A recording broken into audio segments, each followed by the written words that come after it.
What is good, everybody? It's your boy Sherman here, back once again, joined by, as always, Obed, here bringing you another fantastic episode from What's the One Entertainment. Good to see you, as always, my friend. How you going, man? Haven't seen you in a little bit. It's been a while. I'm doing well. Still above ground, trying to save these dollars. The devil is in the details, trying to get me out of the bar. The only thing I can do. Dude, yeah, you gotta try to resist temptation as much as possible these days, right? The Lord is my shepherd; He knows what I want. Because as they say, once I was out and they brought me back in. Oh man, so let's just get right into it this week. Got a few different good things to talk about on this week's episode. Wanted to start on a lighter note. I don't know if you saw in some recent news that your boy A-Rod got engaged to the lovely and always as irresistible Jennifer Lopez. I also saw the rock on her finger. Woo! Fire. When you get more than one $250 million contract in a year in your career, you can put a rock on a finger like that. Yeah, I'm sure it was worth a pretty penny. So it got me thinking, J-Lo is, is still doing it. I think she's almost, 50 years old. It's still banging, dude. Like, it's crazy how fly she still is. And, to me, she's one of my favorite, celebrities of all time. It got me thinking, who are your top five, crushes of all time celebrities? I mean, for me, Alicia Keys is still number one for me. Always has been, always will be. 2, Eva Mendes. 3, Jennifer Love Hewitt. That was my little boo back high school crush. High school crush. 4, J-Lo, as I said, it has to be in there. And 5, I always toss up maybe between Blake Lively or Rosalind Sanchez. But yeah, I always kind of flip flop those two. But I'll just say Blake Lively for now. And I don't know if I'm sure you have a top 5 as well. Top 5 that are alive, at least to me. I've always been a fan of Salma Hayek, man. It was From Dusk Till Dawn and Desperado, and I'm sold. I was in. Charlize Theron, who not only is very tall, athletic, she's also in Mensa, so she's like one of the top 3% smart people in the world. Alexandria Ocasio-Cortez, the dark horse that came out of nowhere. I know. You want to sell me socialism? Go right ahead. This dude trying to get on the ballot next year. Hey, I'm in. Listen, if I need to be the behind-the-scenes side piece so you can do your campaign thing, you let me know. I will post my numbers. I know she's down the street here in D.C. Rosie Perez. Yeah, right? And she's a New Yorker, too. I know she can cook. Rosie Perez. Rosie Perez was always a big one for me. Loved her in White Man Can't Jump. And then Megan Good. Good. Yeah.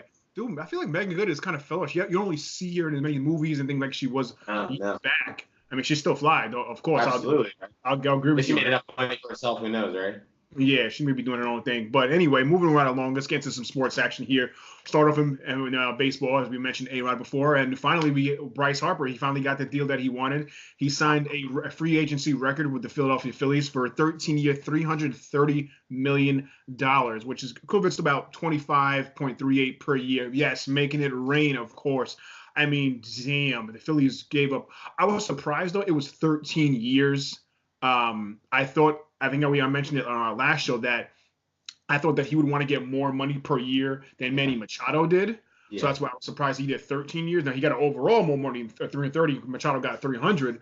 I don't know. I think he's trying to. I think he mentioned he's trying to gauge it so that way the Phillies have room to sign other players. Okay. Which leads me to my next point. He has been a quote unquote recruiting Mike Trout from the LA Angels. He's saying, he would love to have him play here, because Trout is a Philly native, Philly native, yeah. He even has season tickets to the Eagles, know. But I feel like, is there no tampering rules in MLB? I guess I don't know. I don't believe so. There's nothing against it. I mean, first of all, I would say, do you agree with the move to Philly? And what do you think about his kind of recruiting thing? And is it going to attract more free agents to go to the Phillies moving forward? So it's interesting that you mentioned how, the tampering aspect of it, because I feel like, is tampering even really a thing? These players are all friends, all interact with each other. They're in a union, so if they need to get contact information, they can talk to the union. The union can put them in touch with a rep, and they can have a conversation with someone, right? I never understand why these bad blood situations happen, and individuals, whatever he said, she said, you can handle this outside of the public eye. Right. So the fact that he's in the media saying, hey, that woo woo, like, we'd love to have him out here. I think somebody else said something about Manny Machado, like he would look great in stripes. So I had missed the quote on that one, but individuals are always putting things out there, right? We see LeBron at college basketball games. We see LeBron hanging out with people at the All-Star game. Like, it's going on. It's happening. Am I mad at what they're doing out in Philadelphia? If a guy with as much talent as Bryce Harper has feels like he needs the best player in baseball to be on his team with him, do what you got to do. Pick your sport. Everybody does this. Right. I think there is actually the rules on tampering. There's like 2 rule books that the MLB has, right? Yeah. That say something about tampering, but I don't know. I don't think it's tampering, and I don't think it's a problem. What about you? I don't think it's that big a deal. Like, if he wants to recruit one of the great players in the game to help him to join him, I don't care. I don't see what the problem is. I hate when they do it in the NBA. They can get cracked down. They find the team, they find the player, whatever the case is, dude. Like you just said, all these guys are friends. Sometimes like they want to play with each other. They want to play with each other. They want to help each other win, dude. It's like saying you have your own business. You're head of it. You're running your own thing. I have in my own business. I'm running my thing. We're both making millions of dollars. We realize, you know what? Why don't we come together and just take over the world? Why would we want to do that? It's almost like just like when LeBron went to Miami and exactly. He played it's not 7, not 8. He wanted to play with his friends. You know what I mean? That's all it was. So if Harper wants to recruit some of his friends, or Trout or best players to help him win and help them build a conglomerate, a dynasty. Why not? Who cares? I don't get why people are mad about that. They're just basically mad they're not doing it on their team, basically. Because you know what? That's all it is, honestly. It's literally all it is, dude. If the Nationals fans had Harper and he got my Trout to come here, they'd be just fine with it. If the San Francisco Giants fans did it, they'd be just fine with it. It's just because it's not your team or they're a team that they're mad about it. That's all it is. Absolutely. I completely agree. I was playing soccer this morning with a dude who was really aggressive on the ball. He was a great player. He was a good player. I was mad about the way he was playing because he wasn't on my team. And I sat there and I was just like, you know what? If he was on my roster, I want to see more of that. Don't let up. Exactly. It's all it is. It's just you want it to benefit you, not the other team. That's basically what it is. That's all it comes down to. Anyway, moving on. Let's get over into the NBA. I want to just talk about the Lakers for a second. Let's go on LeBron, of course. As we know, a couple nights ago, he passed MJ on the all-time scoring list for 4th, just trailing Kobe, Karl Malone, and Kareem Abdul-Jabbar. I think he'll pass Kobe probably next season, I believe. He's on track to do so. And I think by the end of his Laker contract, he'll probably get within range of Kareem if he stays there the entire 4 years. So, which is crazy. But they also mentioned that this week that they're going to be limiting LeBron's minutes with the playoffs likely out of reach. They're going to be limiting his minutes. I believe they're 11th in the West and 6 games under 500. Some fans aren't really too happy with the current situation of their Laker team. I mean, the other night in the loss against the Clippers, they had fans chanting, "We want Kobe" when LeBron was at the line. I mean, that speaks volumes that you have the best player in the world on your team, and you'd rather have a guy who's retired 40 years old. You know what I mean? Is Magic Johnson or Jeannie Buss, for that matter, just ruining this team, or was it just inevitable this was going to happen? They just weren't ready to build, or weren't ready to win right now. I mean, I always wonder. Sherman, did you believe what LeBron did you believe was coming to the Lakers? Right? Was this what LeBron did you think was showing up here? I thought it was still the takeover LeBron that could actually win and help a team move forward and win championships. Now, I did not expect them to really do anything, but I thought they would get to the playoffs. Yes. So, keeping that in mind, I will agree. I thought that at least he could have turned them into the 8th seed team. Yes. Going to at least, hey, get that 8th seed in the last spot. No more than 6th seed. Yes. Yeah, right. And maybe it's something good to say that they're only 6 games out of it right now, right? Mm-hmm. Like maybe that's something that we should look at and quantify and say that's pretty good for what they could have had or could have ended up with. But I see a LeBron that was just not focused on the task at hand and carries himself with a pedigree for the place that he's at. Up until he showed up, and without Kobe on that team, the Lakers have been a joke, right? So you'd think that him showing up, they would change the way they were doing things. I'm sure he decided at some point he can no longer work with the roster that was there because they were, the media's leaking that they're about to trade these guys. Janie Buss, Magic Johnson, they have no idea what they're doing. And it's really sad. I think they need like an actual analytics guy, numbers guy, come in here, tell them like these are the players that we see based on these metrics that should be doing well here, and then bring in some like players, coaches, right? Just the lower level guys. It doesn't have to be a litany. Like Moneyball style, pretty much, right? Exactly, right? Yeah, and so to look at it, I don't think they got a LeBron that was focused on a rebuild project. And I agree with you from last week. You were like, I think they had a lot of cachet in on bringing Anthony Davis there. And a lot of what he wanted to do now was based on me starting a big three. Me, Anthony Davis, some other dude. We're going to figure it out, get some role player guys. We'll do the Cleveland thing, the end of the Miami thing. It'll be okay. We'll make the playoffs. It'll be exciting. He's already made his money. I don't know if he could ever win a championship with the Lakers. But, you think about him. He's not going to do it by himself. He could. He won't do it by himself. Right. So I think that they should manage his minutes. I think they should, try to extend this as much as possible if they're out of the running. Yeah. But I don't think the city's accepted him. I don't think that them as a fan base are like, who is this guy? Well, until they start really winning games, go into the playoffs, maybe so each the second round, maybe even the Western Conference Finals if they lose against the Warriors, so that would kind of be expected. I think that's the case. Once they get other pieces. I think he went in with the mentality of, I'm LeBron James. I've been to 8 straight finals. I can do what I can. And all of a sudden he realized, oh, wait, these guys are mad young. I can't really bring these guys along as I wanted to, and also the fact that he's 33 or 34 years old. It's not the same thing when he was even his first run to the finals. I mean, when he was in Cleveland, when they got swept by San Antonio. He was young, he's 24, 25 years old. He brought you had some sort of veteran guys on that team, but they were, very, inexperienced. But the fact that, you could reach that in the Eastern Conference, it's a lot different in the Western Conference now. This is where the talent is. Yeah. Yeah, exactly. So it's a lot different. That plays a part in it as well. And I tried to tell you, listen, they could probably get to the playoffs, but they're not going to make it run. It's a different ballgame from the East to the West. And just last night, I don't know if you watched the game last night. They lost to the Celtics, but but Brandon Ingram is out for the year. Lonzo Ball is already ruled out has been ruled out for the season. So they really they have all incentives to just tank right now. I don't think they will. Yeah. LeBron's that type, that type of player. So he'll still get a couple of minutes. He probably will play, 30 minutes a game, maybe even less, maybe 25. Maybe. Yeah, they're just gonna be losing these games anyways. Honestly, even if they try, I think they're gonna lose these games. Yeah, so there's really no point. But I like I said, kind of transitioning into the Celtics, they got beat by the Celtics last night, I think 120-107. Who had a very impressive win the other night, beating the Warriors by 33. The Celtics played well. I think Kyrie had 30 points, 7 boards, 5 assists. Marcus Morris had 16. Marcus Smart had 16. Hayward off the bench at 15. But, I don't know if you saw after the game, Kyrie and LeBron had a little moment. They exchanged some words, and I think LeBron was saying, dude, maybe we should have stayed together. Honestly, that dap had a lot of love in there.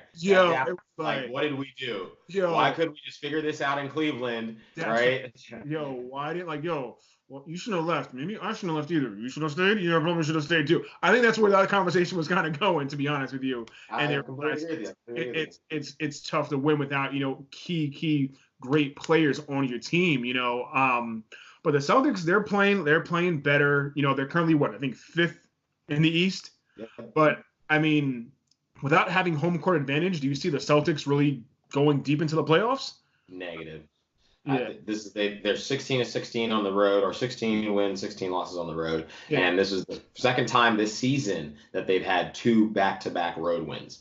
So if you're just figuring out how to win on the road now, a runner to win the last game, before that the 33 points, which I don't know how to feel about that with the Warriors. Was that the Celtics finally turned it on and looked great, or the Warriors are just trying out something new with other guys not really playing their part the way they want them to? I don't know. Right. But no, I don't. That's a tough one for me. That's a tough one. I think they're in trouble. I think if they don't have home field, I think they're in trouble. Yeah, I do too. If they don't have home court advantage, I mean, I was expecting that. Honestly, I thought they'd run away with the East with Kyrie Irving being healthy, with Gordon Hayward back in the mix. Jason Tatum is a stud. Jaylen Brown, Al Horford. I thought they'd easily win the East, but like I said, they're in fifth, trailing behind the Pacers and the Sixers, who are actually playing right now. But Milwaukee's looking like they're going to run away with the top seed of the East. First team at 50 wins. Yeah, I mean Toronto's right behind. I think they're 3 games back of the Bucks, but you have the probable MVP and Giannis leading the Bucks to what I think are a surprise team right now. But I just think that it's more difficult than people thought it would be when you have such elite talent, especially young guys like Tatum and Brown, who are not getting the minutes I think they thought they would get, just because they had a lot of minutes last year, and Terry Rozier as well too, because Kyrie and Gordon Hayward weren't there. So I think it's a blow to their egos. You're like, hey, wait a second, why are these guys getting minutes? Well, dude, you know what, dude? Kyrie Irving's better than Terry Rozier. Kyrie Irving's better than most point guards. Yeah. Is Gordon Hayward better than Jason Tatum? I think Jason Tatum is the future. I don't know. It's kind of hard to say, but I think the Celtics really need to figure it out, because if they don't have home court, I agree with you. I don't think they will. I don't think they'll go very far. Yeah. Moving into the Warriors really quick. They had lost 5 of 8 before Friday night's win over Denver. Klay Thompson finally returned. He had 39 points. He was 9 of 11 from 3. Now, he was torching and lighting it up. When him or Curry is lighting it up like that, it's kind of hard to stop them. Absolutely. Now, Boogie was taking a lot of criticism the past few games, playing lack of defense, his demeanor on the court. I don't know if it's Steve Kerr's job to get them in line, or if it's the players themselves need to get each other in line and hold each other accountable for their actions. What do you think, or how do you feel moving forward, coming on this stretch run, if the Warriors, can't really don't seem like a cohesive unit? Can they go back to back to back? I think they're consummate professionals, and they will do their best on the court to win, because winning covers up the stink, right? Just the same issue with LeBron. If LeBron is winning games the way that the Lakers fans are expecting, we're not hearing any of this. He doesn't have a problem. Even if he goes to playoffs and doesn't win, they'll at least be satisfied that he did what he was supposed to do. Right. I do think it's more of a players thing. I don't look at Steve Kerr as a babysitter. I feel like Steve Kerr is a young Popovich right now, where he is the guy manning the ship, but he operates with a lot of high-level individuals, right? So it's like, yeah, I'm the manager, but I don't need to be hands-on with these guys. They figure out their own stuff. There's some locker room issue earlier with Draymond and KD, and it didn't look like Kerr stepped in for any of that. It seemed as though the team came together and they figured it out, and the two of those two worked it out, and it looked like things are fine now, right? Yeah. So I definitely think it's a players issue more than it is a coaches and players issue. But if it starts to affect the play on the field or on the court, that's when I think the coach has to step in and be like, I need somebody else in there. Yeah, I can see that. I mean, they're still in first place. They're 2 games ahead of the Nuggets. The Rockets aren't too far behind as well. But I mean, like I said, I still think they'll maintain the 1 seed. They'll at least get to the Western Conference Finals. Will it be against Houston as expected? Let's say I probably will just be back to the finals and win another championship. But I still think that if they can't really play together, play team ball, it could be an upset. You never know. And Houston, I think, obviously, I don't think Denver has the depth to really contend with them in a 7-game series. They're playing good ball. Jokic is playing great. I really like Jokic's game. Yeah. Yeah, he's playing good ball. He's probably one of the best big men in the game right now, along with Giannis. But the Warriors they'll get it together. I don't see it really being that big of an issue. Yeah. Anyway, moving on. Let's go on to the NFL now, and big news out of the NFL yesterday. Finally, we have it. Antonio Brown will be going to the Oakland Raiders. The Raiders are getting a 3rd and a 5th round pick for the batted wide receiver out of Pittsburgh. Now, he will be getting a new 3-year deal with the Raiders, which is worth up to be $54.125 million, and $30.125 is guaranteed. I think he had about 3 years left on his deal with the Steelers. He had 3 years and about 38 or 39 million with the Steelers left, none of which was guaranteed. Yeah. So So I'm really surprised. I came a third and a fifth round pick. I mean, it's Antonio Brown, dude. I expected at least a first round pick in there in the mix. I mean, I mean, think about it real quick. Think about it. The Raiders gave up Amari Cooper they got a first round pick for Amari Cooper. You tell me Antonio Brown's not worth a first round pick? Now, you got to get long term though. Amari Cooper is only 23 years old, so he's not even hit his prime yet, right? Mm-hmm. Like, I can't. The problem is just his age and the wear and tear on a 30-year wide receiver. He might be the best, but when you have the best wide receiver, you don't let him walk, right? Because you're not going to be able to recoup the value he's actually adding. There was some stat where in 2017, 48% of all the yards that were made on offense were made by Antonio Brown, Le'Veon Bell, and 49% of the touchdowns were made by Antonio Brown and Le'Veon Bell. So, like that's first round pedigree all day, right? But he's too old for me to come to a negotiation table and be like, I'm gonna take this first round draft pick that could be a 22-year-old stud that might turn into a Hall of Famer or at least be an All Pro and have a solid spot for you that you have years of negotiation with, or you have one guy who's really expensive and is 30 already. Yeah, first and fifth, that's chump change for a guy like that. That's what I'm saying. That's why I thought. I mean, at least maybe a second and a third, or like a first. That's what I was thinking. Or maybe like a first and a fifth, or a first and a fourth, whatever the case is. One of those picks has to be a starter. That kid, whoever that pick turns into, needs to be somebody who can at least start, because that's what you're getting. And right, impact that Steelers organization immediately. Exactly my point. That's why I was so shocked when it was just a third and fifth round pick. I mean, like we said, Brown is, arguably the best receiver in the game, and they're just getting those. I mean, hey, is John Gruden really the mastermind that we doubted him to be? Is it really worth it now? Gathering up all those picks for Khalil Mack and Amari Cooper, and now you're getting Antonio Brown, who now Derek Carr has an elite weapon to establish his game now. Yeah, I think this might be nice. Now, will they have to worry about the quote unquote diva side of AB, and especially when they move to Vegas next season? Yeah, and your man is on the Strip on the weekends. He's not just hanging out in Pittsburgh. He's on the Las Vegas Strip. Yeah, he's up in the Venetian chilling, you know what I mean, in the Hard Rock. Caesar's Palace. Well, TMZ will let us know how good things are for Antonio Brown well before we hear anything from his team. That is for true. That's definitely right. I mean, so I was kind of surprised by the trade, with the value that they got, but he's gonna be a Raider, so we'll see how that goes. Moving along, I don't know if you saw this other news that former Cowboys defensive lineman David Irving decided to call it quit. He is quitting the NFL, dude. This man said pretty much, like he said without saying it, he'd rather smoke weed than play in the NFL. What the deuce is he talking about? He failed the drug test for the third time. Got suspended. Decided to put a video up on his social media, talk about, weed is a plan, it's the earth, yada, yada, yada. I'm standing up what I believe in. You believe in weed more than you believe in millions of dollars? How old is he? How old is David Irving? He's a millennial. This is how they are, okay? Mm-hmm. They will throw away everything so that a little part of them can feel whole. Fine.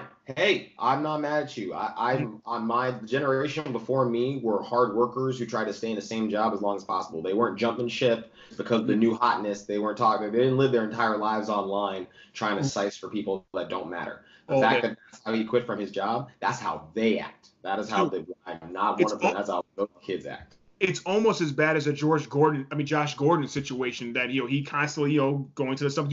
A little bit different. I will say it's a little bit different. I think he had some more underlying issues. Mental health, issues. Yeah, self-medicating with that, yeah. Right, but this dude really blatantly was like, "Yo, no, I'm trying to still smoke weed, dude.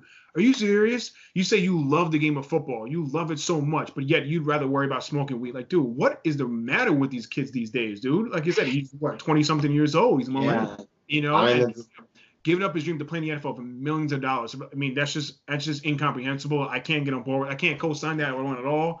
A good riddance to him. I don't think. Hey, if he's happy, hey, that's what. Kudos to you, because other people are doing all kinds of stuff and they're not happy. If you're happy, good. Don't turn around and be like, that was a dumb idea. But the worst thing that bothers me is that Randy Moss already told us that you can smoke weed and work and be in the NFL. They tell you when you get tested, just don't get caught. That's what I'm saying. I guarantee, dude, there's half the league, I guarantee you smoking weed, but they're just not getting caught. There's ways around it. And you got caught 3 times, you ain't talking to the right people. You don't have the right people in your corner to tell you, yo, my That's man, what it is. they're That's doing what it. it is. They're about It's to why test you next week. Bobby Schmurda Kraft got caught up in Jupiter, Florida, because he got the wrong people around him. What are you doing down there? You're not bringing him the ladies? This is what you got him doing? That's what I'm saying, dude. Like, dude, who is his handler, and why don't they have a hold of him? Come on, man. Where is his Michael Cohen? I don't get it, bro. I don't get it. Anyway, moving on. Jason Witten, the former Cowboy tight end, coming out of retirement, leaving the Monday Night Football booth, rejoining the Cowboys. Kind of surprised. I thought he was done. He says he still has the urge to play.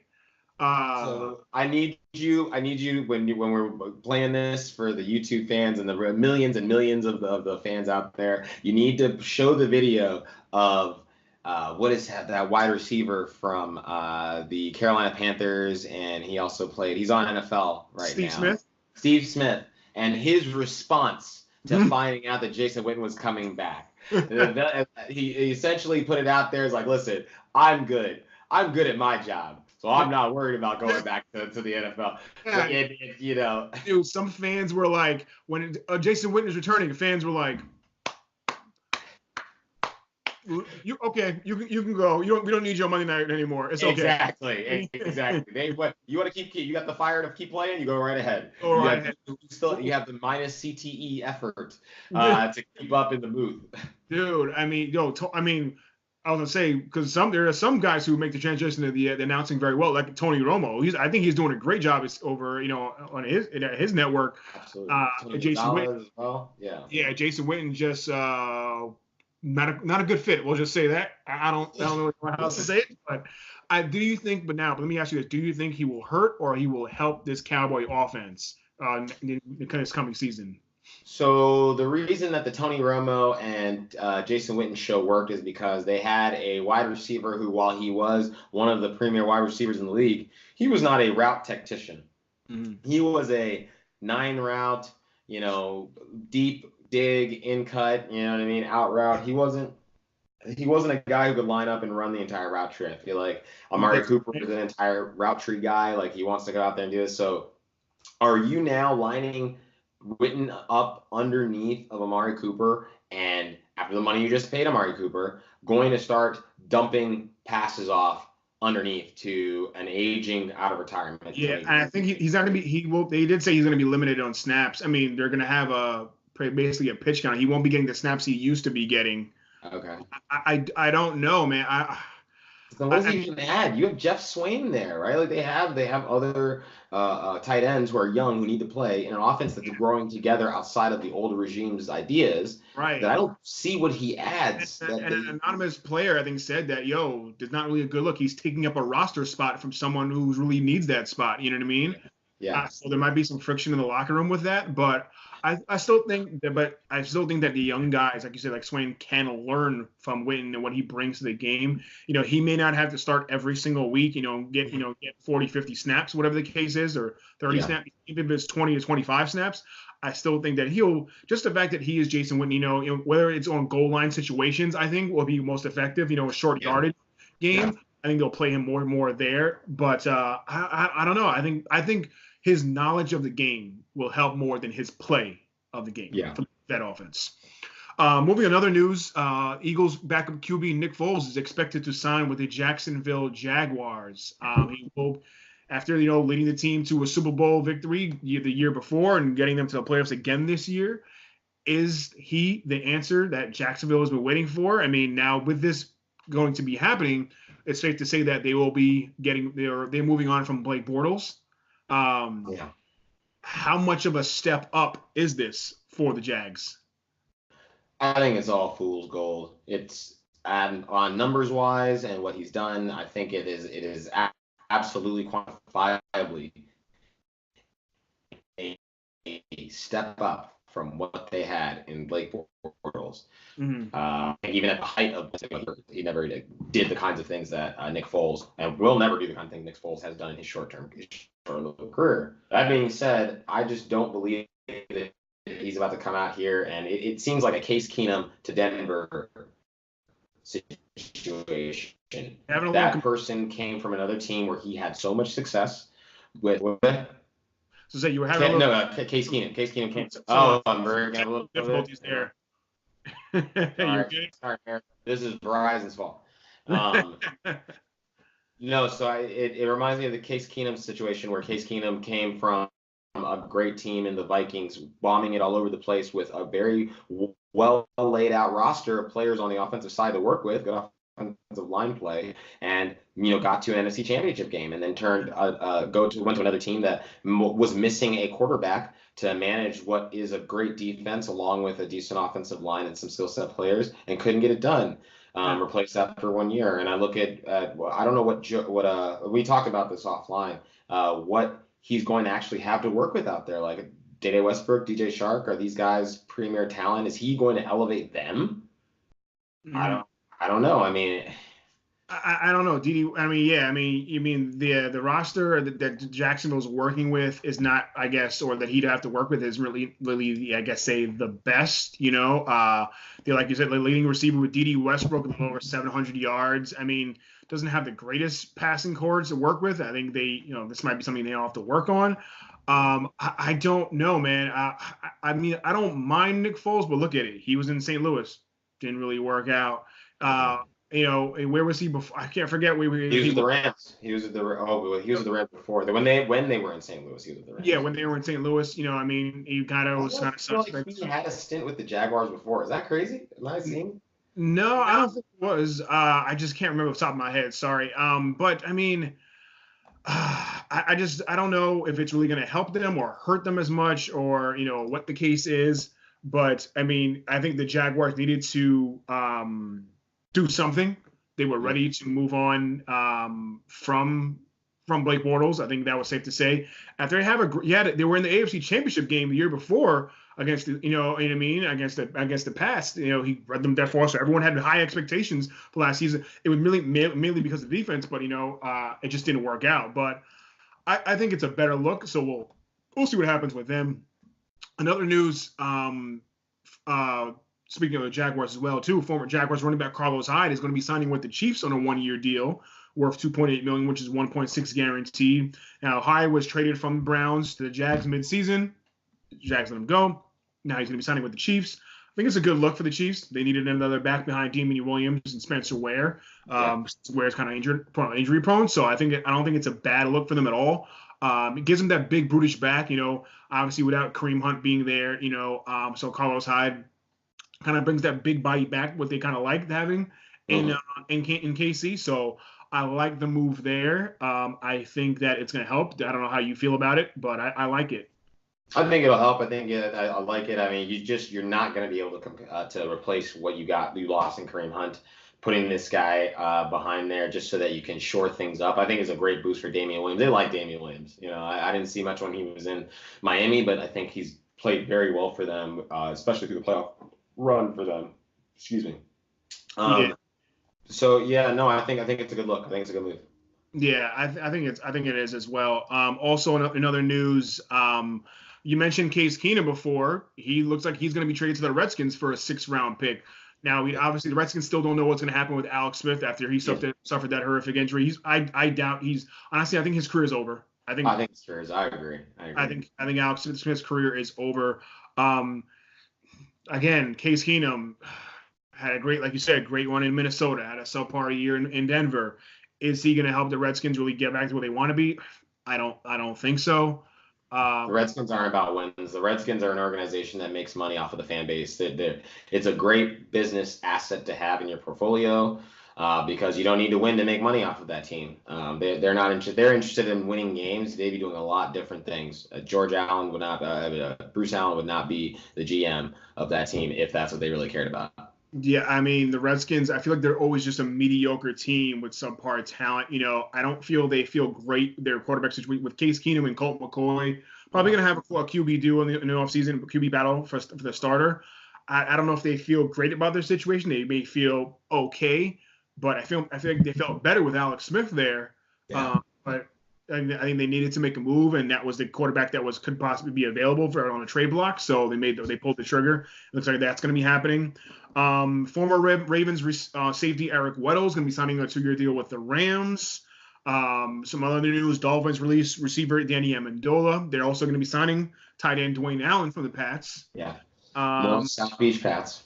Yeah, so I mean, some things happening this week. Did you think you were saying offline to me there about the Giants, maybe Odell Beckham? Anything going on there? So they ended up moving trading 2 players. Zeitler, who's an offensive lineman for somebody else, got traded by the Giants. But the initial trade offer was that they wanted OBJ, and the Browns wanted OBJ, and the Giants wanted like a first-round pick, 3 players. Zeitler was one of them, and then some other cachet stuff. And it's just like, why did you sign him? Why did you sign him if now he is the every season rumor mill of what might he get traded for? I'm sure people call the Atlanta Falcons and they inquire about Julio and they put an offer out there, but we never hear about that getting out into the public. We never hear about that getting out in the media. I'm sure when he retires, we'll hear stories about, oh man, Carolina Panthers almost pulled the trigger and wanted to trade for Julio Jones or something, or some crazy thing like that. But I don't understand what the Giants are trying to do there.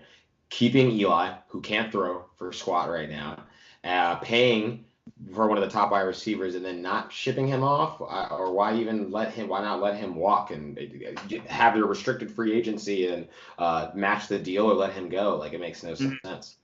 Yeah, I didn't even I didn't hear this at all. I mean, I'm surprised, but dude, I don't know why you would trade your best player. I mean, I think now Giants will have to draft a QB for the future after Eli's gone. But the fact that you have OBJ and Saquon, I can't imagine them getting rid of OBJ after signing that huge deal. So I'm very shocked by this news. So it's kind of taking me surprise. We go on. Let's get into our divisional round. We get the Pats trade. We get the Pats move. Which one? Eagles traded Michael Bennett.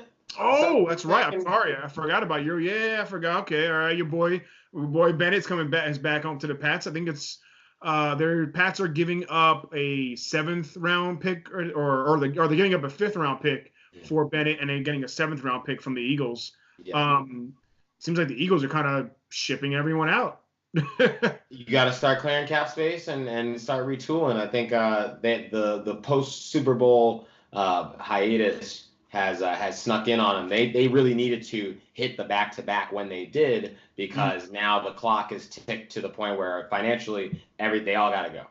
Yeah. I think they're just going to make some moves. All right, so moving along, let's get into our little divisional roundtable this week. I think we're going to focus on the AFC South, and let's start with the Colts.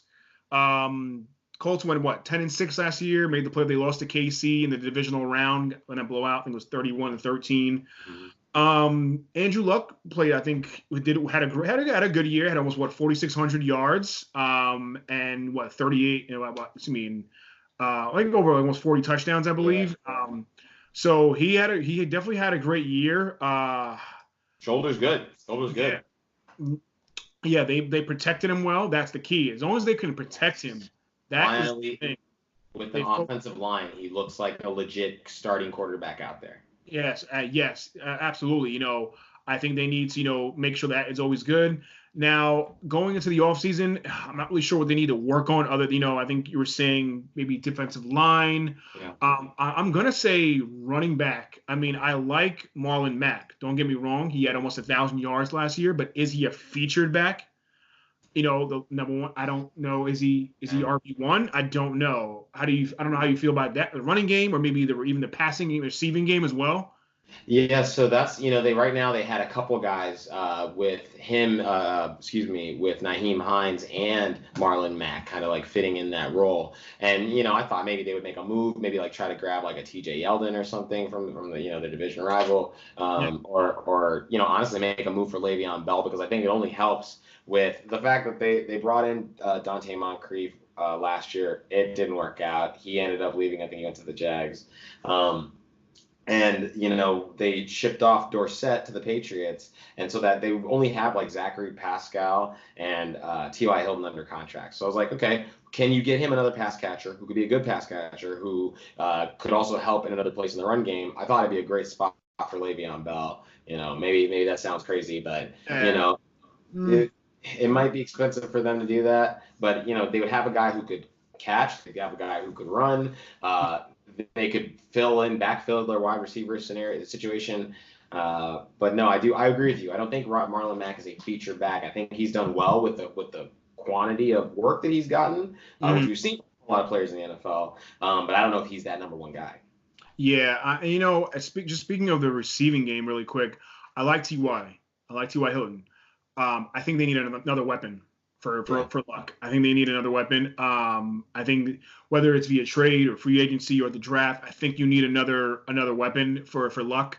I mean, granted, he threw up almost 4,600 yards, so he's just passing the ball a lot. They're passing more than they're running, so that's going to help. I think Frank Reich is the right coach for that team. He's doing well. He did well in his first year. I just think Ty, he is a number one receiver. I don't think he's an elite receiver yet. I'm not drafting him first on my fantasy team. Yeah. I just think they need another weapon for Luck. And then I think they'll be okay. And then I think they need to work on their secondary as well too. I think that's what they're going to focus on in the draft. And then they'll be all right in that division. That division isn't really the greatest division. No. They're kind of sometimes mediocre. Hovering around, the most teams hovering around 10-6, maybe 11-5 one year, also maybe even 9-7. So I think the Colts can really contend each year, but they need a couple more pieces of it, but they'll be okay. Moving on, go to the Jags, which we started talking about briefly. They were, bottom of the division last year with 5-11. One question I have for you, Leonard Fournette, he had a very subpar second year. I think only over 400 yards or something like that. Another injury hit.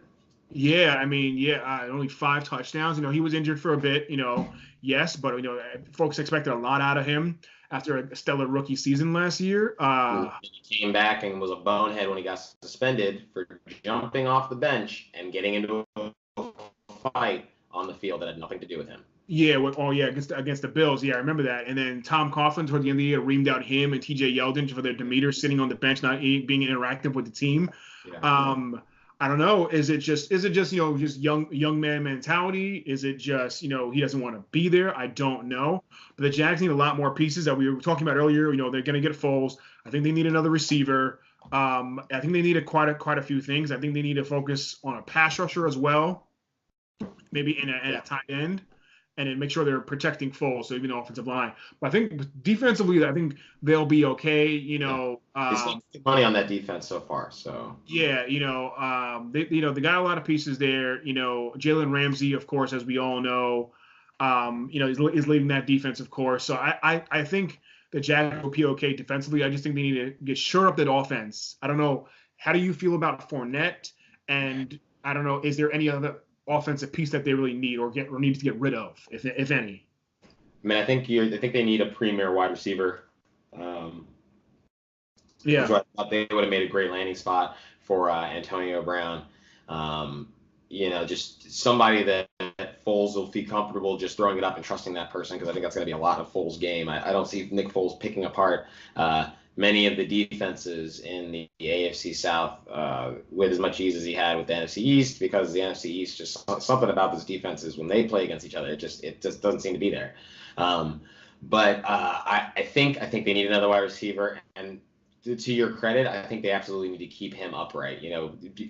But like I said with the Case Keenum, the parallels to the Case Keenum scenario, give him the best opportunity to succeed. Keep him upright, give him weapons. So if they can do that, as far as Fournette, I don't know if he doesn't want to be there anymore. It seems so erratic. You hear the murmurs like, I'm trying to be the best running back that I can be. I'm trying to put out, have a really good year. The injury bug hits. The Jaguars don't manage it well and try to throw him out there early. It makes it even worse. He's out longer. He needs one solidly good year on top of the other one solidly good year he had when he first came into the league to prove that he's the guy if he wants to get another contract from them. But another team will absolutely pay for his services. We'll just see who. Yeah, absolutely. I agree with that. Moving along, let's talk about the Texans, who they were the division winners last year, but lost in the first round to the division rival Colts. They went 11-5. Deshaun Watson looked good. He looked like he is going to be their franchise QB for a long time. The second year he threw for over 4,100 yards. And his second, obviously, we know he was out his first year because of injury. He had 26 touchdowns last year and only 9 picks. Yeah. So he looks good. This is the team, I think, where Le'Veon Bell should go. The Texans need, if they have an elite running back like Le'Veon Bell, the Texans will be a team to beat. Now, I know they have Lamar Miller, who had just under 1,000 yards, but Lamar Miller is not Le'Veon Bell. You put Deshaun Watson, you put Le'Veon Bell, and you got DeAndre Hopkins, you have a 3-headed monster. Yes. That is a monster right there, dude. I'm telling you. Scheming for them is going to be a nightmare for some defensive coordinators. Yes, oh my goodness! And remember, he can catch out of the backfield too, so he can line up in the slot if need be. Le'Veon Bell can, when you're going to empty set 5 wide, you can put Le'Veon Bell out there too. So that's just the 40 yards of space he'll have in a dust of smoke. That'd be crazy. Yeah, so this is I think this is the team where I say that Le'Veon Bell should go to because. Like I said, man, you got DeAndre Hopkins out there.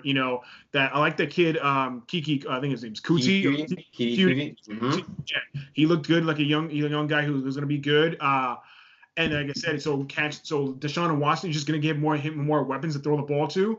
I think this is the team that if he goes to, do not be surprised if the Texans will go far and maybe make it to the AFC Championship game if Le'Veon Bell is there, if not the Super Bowl.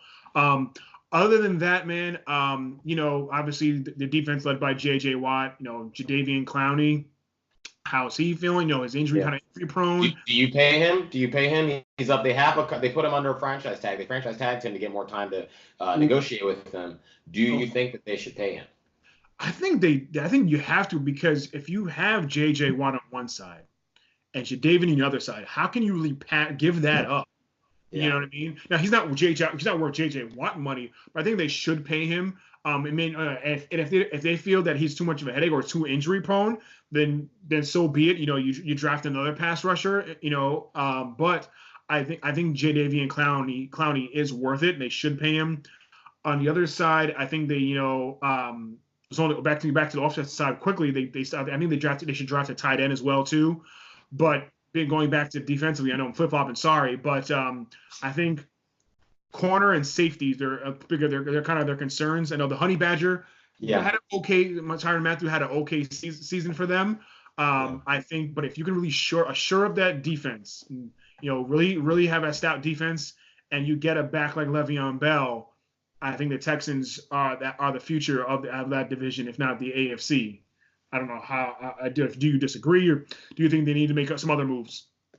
I think you're on point there with one, making sure that Deshaun Watson has those weapons. Again, another guy we missed, Will Fuller. Will Fuller has been lights out with him. They love connecting on long touchdowns, so that could be something going forward. But yes. I think a Le'Veon Bell underneath, split out wide. Another tight end, maybe one of these stud tight ends of Fant that's coming out of Iowa.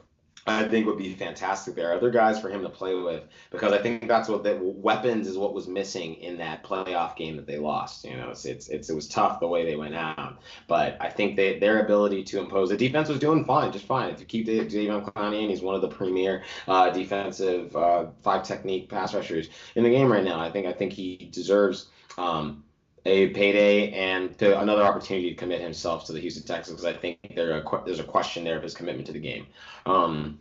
But yeah, I could see them as a premier team there. I mean, they've got a good quality roster of players. Will Bill O'Brien be the coach that takes them to the next level? Part of me has questions about that. But none of the Bill Belichick clone offensive coordinators have fared very well on their own in the NFL. So I don't know how much he's adding to it before it's just like, okay, it needs to be the Deshaun Watson show, and he needs to have a offensive-minded coach the way that he likes to play. Right. But yeah, they could definitely be a strong team, but I agree. They need to give him pieces. They need to keep him healthy, and they need to keep that defense strong.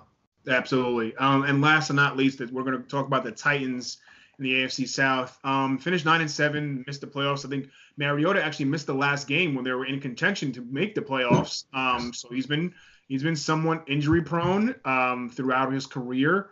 He didn't have that great of a season. Only threw for over 2,500 yards and 11 touchdowns and 8 That's picks. just not going to get it done. That's just not going to get it done. I mean, he did have a wrist injury or a hand injury, something like a nerve damage or something like that he had. So I understand that, but yeah, I don't know, man.